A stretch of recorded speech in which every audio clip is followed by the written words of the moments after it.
Kalau kita melihat kondisi manusia dalam marah, ternyata ada marah yang dibolehkan. Kita harus marah. Ada 4 kondisi manusia. Marah karena Allah, marah karena Allah dan karena dirinya sendiri. Ada marah karena dirinya sendiri. Dan ada manusia yang tidak marah untuk Allah dan tidak marah untuk dirinya sendiri. Seperti apa contoh marah karena Allah? Kita tuh lebih sering marah untuk diri kita sendiri. Antum coba evaluasi hidup antum dari mulai balik sampai sekarang. Pernahkah antum marah karena Allah? Seperti marah ketika melihat kemaksiatan, melihat anak tidak sholat, melihat istri tidak sholat, melihat teman tidak sholat. Kita mau masuk bulan Ramadan, lihat temannya nggak puasa, muslim ngakunya, tapi nggak puasa, antum diem aja. Makan dengan nyaman dia, tanpa menghormati teman-temannya yang puasa. Main judi, nggak marah. Seharusnya ketika itu antum marah. Nabi Musa alaihissalam pernah marah. Di surat Al-A'raf ayat 150 Allah mengatakan, walamma raja'a Musa ila qaumihi ghadbana asifa. Ketika Nabi Musa pulang setelah berjumpa dengan Allah Azza wa Jal, setelah membawa wahyu Taurat, Nabi Musa pulang dalam kondisi marah. Qala bisa ma khalaftumuni min ba'di. Betapa buruknya kalian ini ditinggal sama aku malah nyembah berhala itu. Marah ketika mendapatkan kaumnya menyembah berhala. Wa alqal alwah.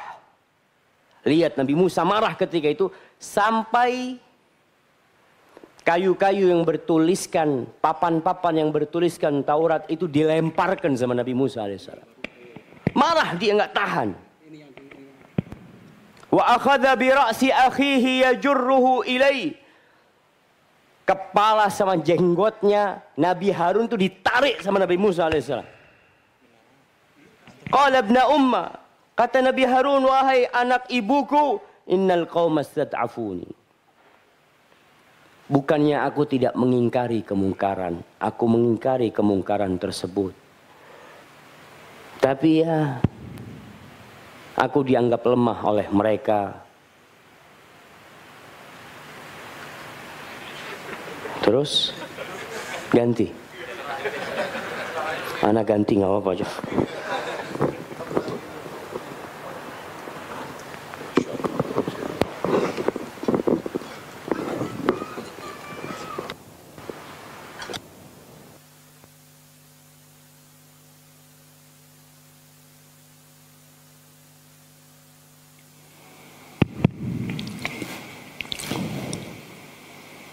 Wakadu yaqtulunani. Mereka hampir membunuh aku. Maka Nabi Harun menceritakan apa sebenarnya yang terjadi. Tapi Nabi Musa udah marah duluan karena dia melihat mereka menyembah berhala. Pernahkah antum melihat tontonan-tontonan berhala? Orang-orang menyembah berhala, lalu hati antum marah. Pernah antum melihat patung-patung, kadangkala ada perumahan-perumahan mewah, masuk itu berhala yang ada jam. Dewa-dewa Yunani itu dipasang di pintu masuk perumahan. Sebagian itu menggambarkan malaikat, Tahu yang pakai sayap? Antum marah nggak melihat itu? Oh, udah biasa, Ustaz. Antum akan ditanya jamaah. Antum melihat kemungkaran, mengingkari kemungkaran itu dengan lihat 3 tahapan. Yang pertama dengan tangan bagi yang memiliki kekuasaan, yang memiliki kemampuan. Jemaah,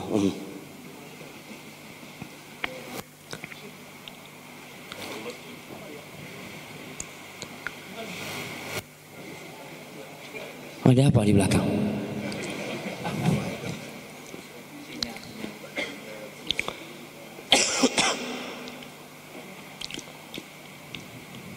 Kalau antum tidak bisa mengingkari dengan tangan antum, ingkari dengan lisan antum. Nggak bisa hati antum harus marah melihat kemungkaran tersebut. Harus ada amarah itu. Benci dengan kemungkaran tersebut. Untuk melewat klub-klub malam, tempat kemaksiatan, antum harus marah. Kok ada tempat seperti ini di bumi Allah Azza wa Jalla? Kok dibiarkan?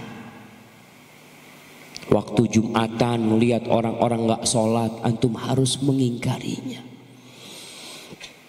Rasulullah Sallallahu Alaihi Wasallam pernah marah kepada istrinya, tapi marahnya karena Allah Azza wa Jalla. Dalam hadis Bukhari dan Muslim, Rasulullah Sallallahu Alaihi Wasallam masuk ke rumahnya, dilihat Aisyah radhiyallahu taala anha memasang tirai-tirai di rumahnya yang ada gambar bernyawa. Nabi masuk, fatalawwana wajhuhu, wajahnya berubah, marah. Thumma tanawala sitra fahataka, itu tirai ditarik sama Nabi sallallahu alaihi wasallam. Wa qala Nabi sallallahu alaihi wasallam, Aisyah menceritakan ketika itu Nabi mengatakan alaihi salatu wassalam, min asyaddin nasi adzaban yaumal qiyamah alladzina yusawwiruna hadhihi suwar. Termasuk orang yang paling pedih siksanya pada hari kiamat, orang yang gambar-gambar ini.